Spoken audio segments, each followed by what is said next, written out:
Welcome back. This is episode 50 of Teachers in Transition. My name is Kitty Boitnott, the owner of Teachers in Transition and Boitnott Coaching.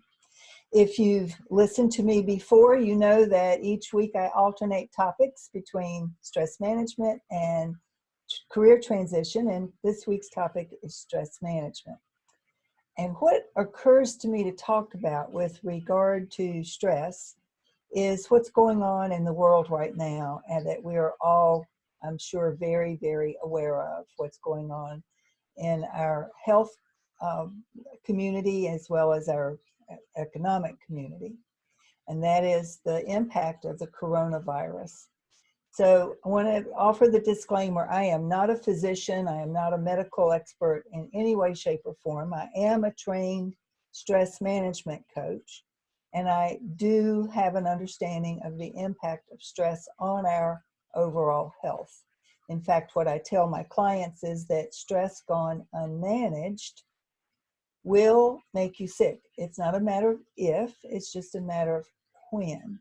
Because when you experience a stressful event, what happens is your immune system becomes compromised.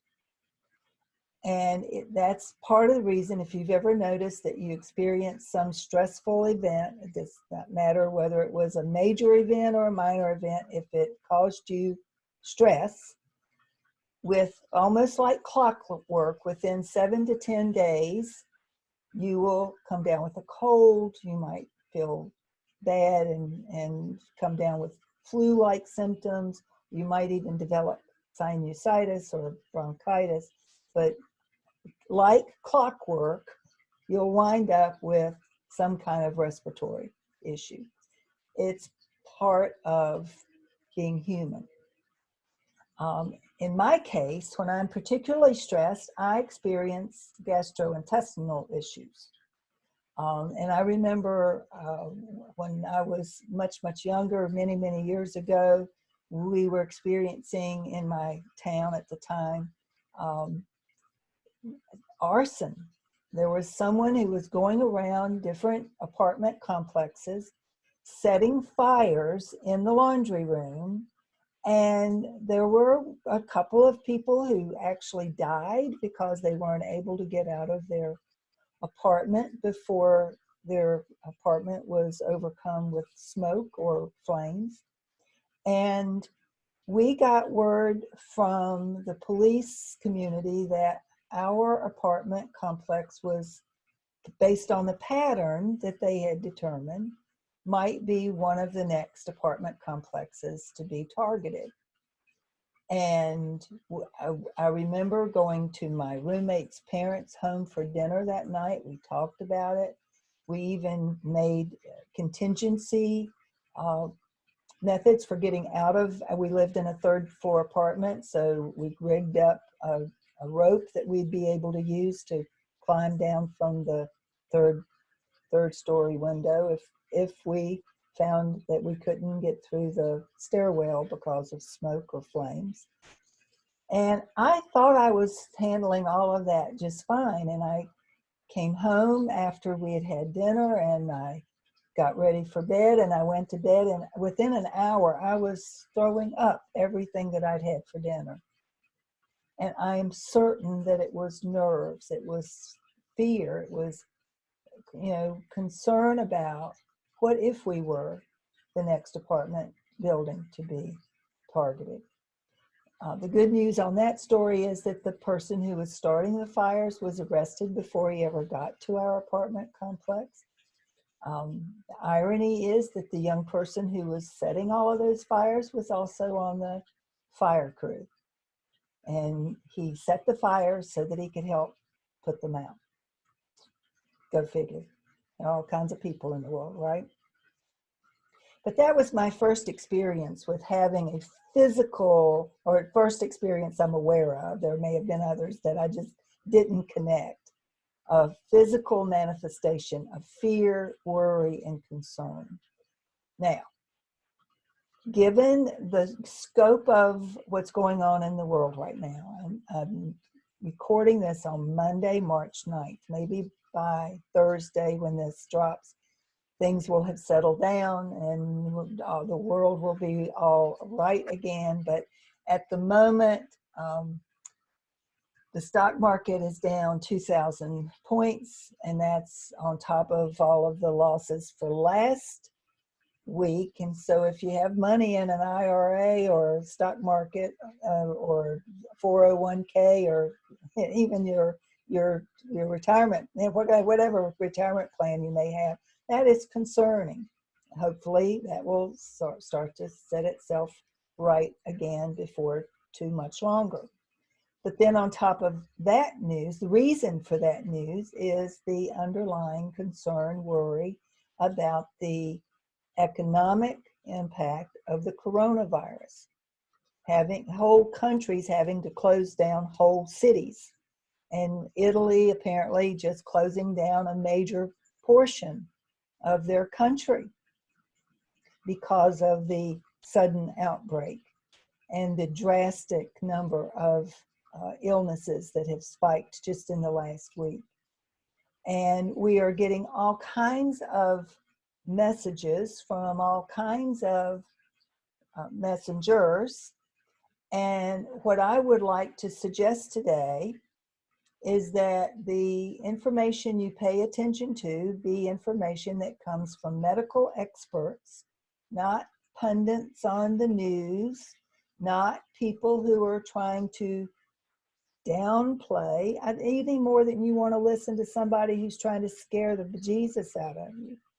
You want to get the facts. You want to be armed with facts that are based on evidence. And then you want to do what you can, what's within the realm of your possibility and your responsibility. Do what you can to take care of yourself and your loved ones. Now, I was at a Toastmasters meeting this weekend where we were fist bumping instead of shaking hands. And shaking hands has always been the way we passed off the stage for one another. Now we're bumping fists or bowing or elbow punching, whatever, in order to avoid unnecessarily exposing one another to germs that may or may not be on our hands. This is the time of year when a lot of people have allergies, they're blowing their noses, they're sneezing, they're coughing. Has nothing to do with coronavirus, but they're still conscious of the germs that they may be spreading. And there is the possibility that there might be somebody in the group who had a relative who just got back from an Italian vacation, and maybe they picked up the virus there, or they were in China on business and unwittingly brought back the virus. So the point I'm trying to make is one of my friends who made the comment, it wasn't so much that she was worried about picking up the virus for herself. She has a 91-year-old mother who is living with her. She doesn't want to be taking the virus home with her to possibly pass to her elderly mother. For people who have parents in nursing homes, I know my mom is no longer living, but there was a time when she was in a nursing facility because she was recovering from a long illness. And had this kind of virus hit her nursing home, like it has in the nursing home in Washington State, it would be terribly concerning for me and my siblings. So the point I'm trying to make is that during this high stress time, we're all at high alert because we're worried as a community, as a global community, about how to keep ourselves and our loved ones safe from this particular threat. And I want to urge you not to be paying attention to crackpot theories that you might see on Facebook or Twitter or any other platform. I want you not to be paying attention to the people who are, for political reasons, trying to downplay the threat that may be facing us all. I want you to listen to the medical experts, the people who have been trained in this area, who can give you good, solid advice on how to keep yourself safe And then I want you, and those around you safe as well. And then I want you to consider what you can do individually that can help to minimize the potential for carrying or spreading illness amongst your friends, colleagues, and loved ones. So I have heard from medical experts that if you are feeling ill, you should contact your doctor. Don't go to work, just to be on the safe side, at least until you can, in fact, get tested, which may or may not be anytime soon based on information that I'm hearing. So monitor how you feel, and certainly if you're running a temperature for whatever reason, you need to stay home from work if you can. I know, having said that, some people don't get paid if they don't go to work, and that's tough too. We need to look at how that works for an occasion like this, when it's in everyone's best interest for you to stay home. So, paid medical leave may be something we need to be taking a serious look at. But washing your hands more often, being aware of when you cough or sneeze, coughing into your elbow instead of into your hand. These are just basic things that medical experts are saying that we can do to help protect ourselves and other people. And to the extent that you can, maybe curtail some of your travel for right now, especially if you're in a high risk group, like someone with a pre-existing condition that might make you more vulnerable to the virus, or someone who's in the age group that the doctors have determined are slightly higher risk. I'm in my mid to late 60s, and so I am in the group that they say if you're in your 60s, 70s, 80s, you're at a higher risk for contracting the disease and not coping with it as well as if I were much younger. Apparently, the illness has little effect on very young children or teenagers or young people. It's as we are older and have other underlying health conditions that may impact us that we need to be mindful. So for myself, there was a conference that I had thought about attending in California. I'm not going. There was another reunion of a group of my friends that I would need to travel by air to get to, and then would be with people from all over the country. I decided not to go to that either.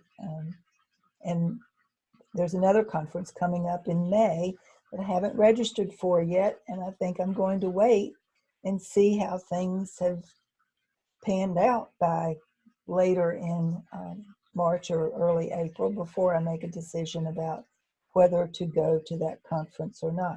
Conferences are being canceled for the very reason that they don't want to bring together large groups of people where you might be in close quarters and in danger of unintentionally spreading germs that may contain the coronavirus.